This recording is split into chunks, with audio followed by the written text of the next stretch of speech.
আসসালামু আলাইকুম প্রিয় শিক্ষার্থীবৃন্দ, স্টাডি উইথ মাহবুব চ্যানেলের পক্ষ থেকে তোমাদের স্বাগতম। আজকে আমরা উপস্থিত হয়েছি এইচএসসি 2025 বাংলা প্রথম পত্র চূড়ান্ত সাজেশন নিয়ে। এখন হচ্ছে তোমাদের এইচএসসি পরীক্ষা চলমান রয়েছে, তো প্রতিটি পরীক্ষায় তোমাদের চূড়ান্ত সাজেশন তোমরা পাবা এই চ্যানেলের পক্ষ থেকে। তো আশা করি তোমরা চ্যানেলটি অবশ্যই সাবস্ক্রাইব করবা। এই চ্যানেলটি সাবস্ক্রাইব করলে অবশ্যই তোমরা তোমাদের যে আপকামিং পরীক্ষাগুলো আছে সেগুলো সম্পর্কে চূড়ান্ত সাজেশন পাবা। তাহলে চলো বাংলা প্রথম চূড়ান্ত সাজেশন দেখে নেওয়া যাক।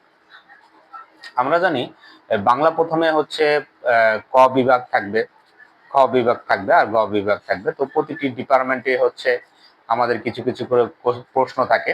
তো গদ্য থেকে যে প্রশ্নগুলো আসবেই সকল বোর্ডের জন্য, আমার এই সাজেশনগুলো করা সকল বোর্ডের জন্য।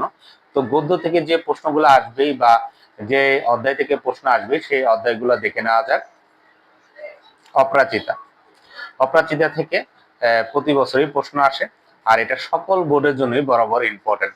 তারপর আছে আমার পথ, তারপর আমরা পড়তে পারি মানব কল্যাণ, তারপর আমরা পড়তে পারি রেইনকোট, এটা মোটামুটি এটা দেশপ্রেমের সাথে জড়িত।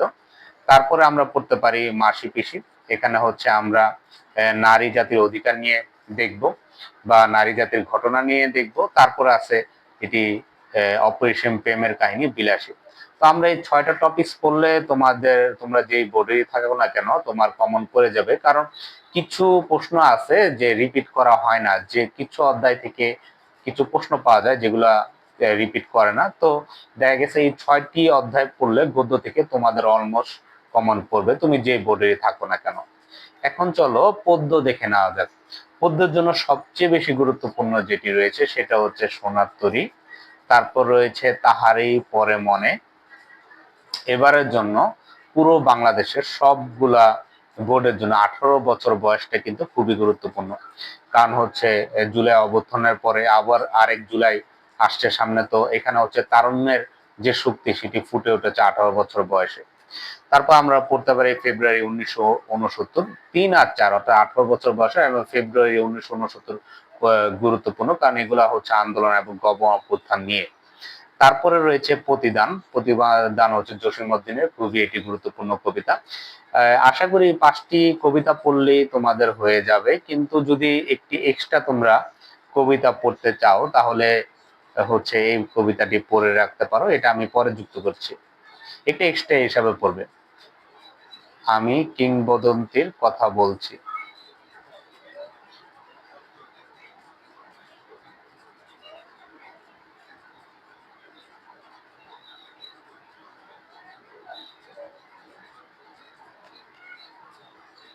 এটা তোমরা এক্সট্রা হিসাবে পড়ে যেতে পারো, তবে আশা করি প্রথম 5টা পড়লেই হয়ে যাবে।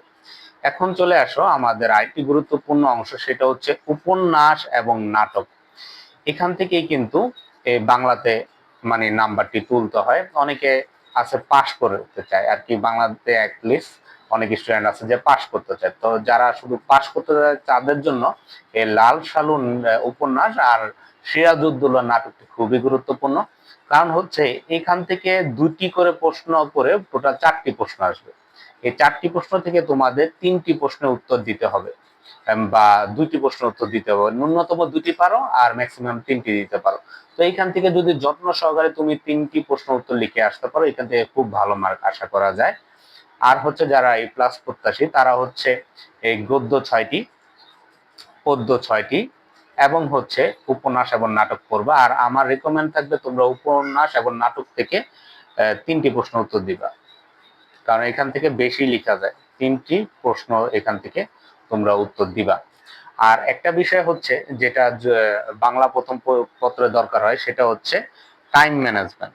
খুবই গুরুত্বপূর্ণ একটি বিষয়, সেটা হচ্ছে টাইম ম্যানেজমেন্ট।